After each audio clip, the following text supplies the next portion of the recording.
I don't know what's going to happen in the future, but I can tell you my plan is to be on that team at Bethpage. So that would be, regardless of the outcome of the appeal, you would make yourself available? I don't know what's going to happen, and I'm hoping they don't try to settle the appeal before the Ryder Cup. I don't think that would be good for anybody. Right. But my plan is to be at Bethpage. Well, I was already aware of the talent. I wasn't able to watch a lot live just because of the time difference, right? And with me practicing, mainly what I watched was highlights of matches. I think the one that impressed me the most was that was Taro and Matt Wallace versus Torbjorn and it was Norgard, right? Nicholas Norgard. Yeah, I mean shooting 7 under without dropping a shot in foursomes and tying the match is quite hard to do. Right, so I think seeing something like that is a lot of fun as a golf fan and somebody that's played foursome quite a bit. It's very, very impressive in both sides for them to do that. But actually didn't get to see singles that often or that many. But I couldn't give you an assessment of every single player. Right, it wouldn't be fair. Unfortunately, the leaderboard was heavily one-sided this year. So I'm just glad that a lot of this younger players and all of these players that maybe haven't had the chance to play Ryder Cup yet get to experience a little bit of what the Ryder Cup would look like, right? And I think from what I hear, they did an incredible job off the golf course, giving them the experience of that team feeling as close as we can to the Ryder Cup. Obviously, it's not the same thing, but seeing what the locker room would look like and many other things and the atmosphere in the week in general, I think is very beneficial. I wish I would have had that because when I went to Paris, I was a fish out of water. I was very out of my comfort zone, and I think he showed a little bit on the golf course as well. Well, yeah, I mean, again, it's a tournament I've wanted to play. There's a lot of history in this event. There's a lot of great champions in this event. It's a very, very quality championship. Again, I love the city. I love coming here. Any chance I get to come a new tournament and play this event and come to the city, to me it's a good opportunity. But then it's a good way to start the year, right? We don't have our first live event till the first week of February. It's quite a bit of time off, right? So being able to play an event before is nice to kind of get the competition feeling going. And then it just helps for throughout the year. It's going to be quite tricky for me to play more DP World Tour events till after August because we have quite a busy schedule.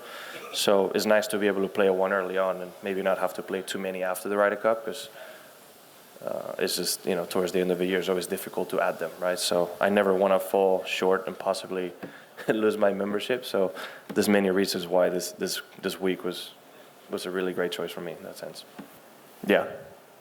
I mean, from people that see him, any given day, Sergio Garcia can hit it tee to green better than anybody on the planet. It's that simple. He's still that good, and he's still very valuable, right? I understand the change in circumstances. I get it.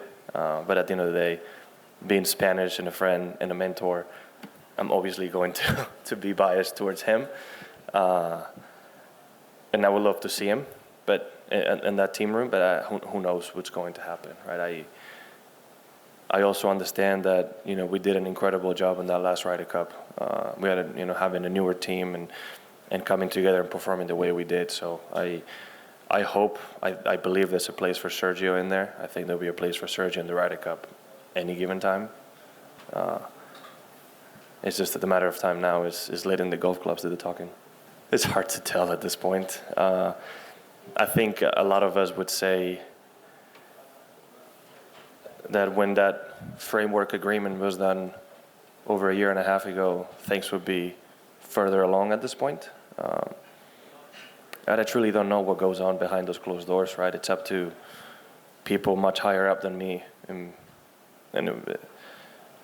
I don't know what their vision is or what they're expecting out of it, right? I think so many of us want some kind of resolution to come together and get the best product possible out there for the consumer, which is what I think we're still in a position to do. I think we're living in a golden era right now for golf where the possibilities are endless, right? You have a big tour in Europe and worldwide. You have a massive tour on the PGA Tour. You have another big product with LIV.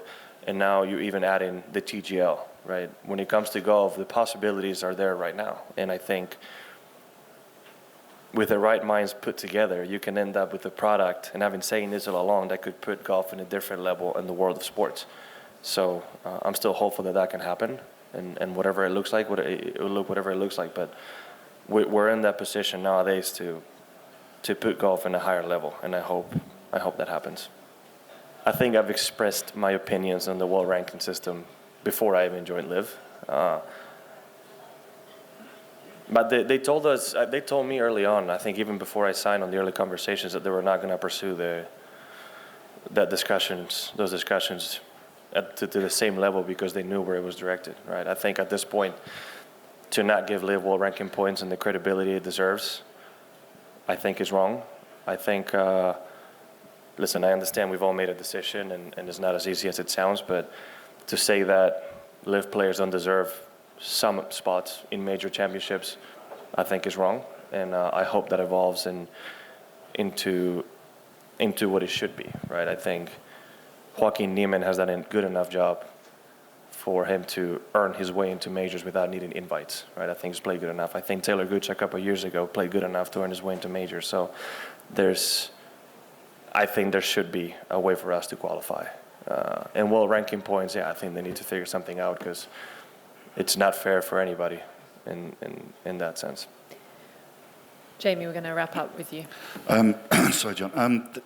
There's been some reports about Tom McKibben crossing over, and just wonder what you make of him as a player. And do you think LIV is a good environment for a young player like that to progress? I can't tell you what a good and bad environment is for Tom, right? I think that's an answer for him. I think it is a good environment as any. Really, it's just as competitive as pretty much any other tour. You have to go out there and play against some of the best players in the world. So yeah, it's an environment in which you can grow very rapidly as well. He's a fantastic player, and the possibilities for him are endless, right? Whatever he decides to do. Okay, Jon, thank you for your time and all the best this week. Thank you.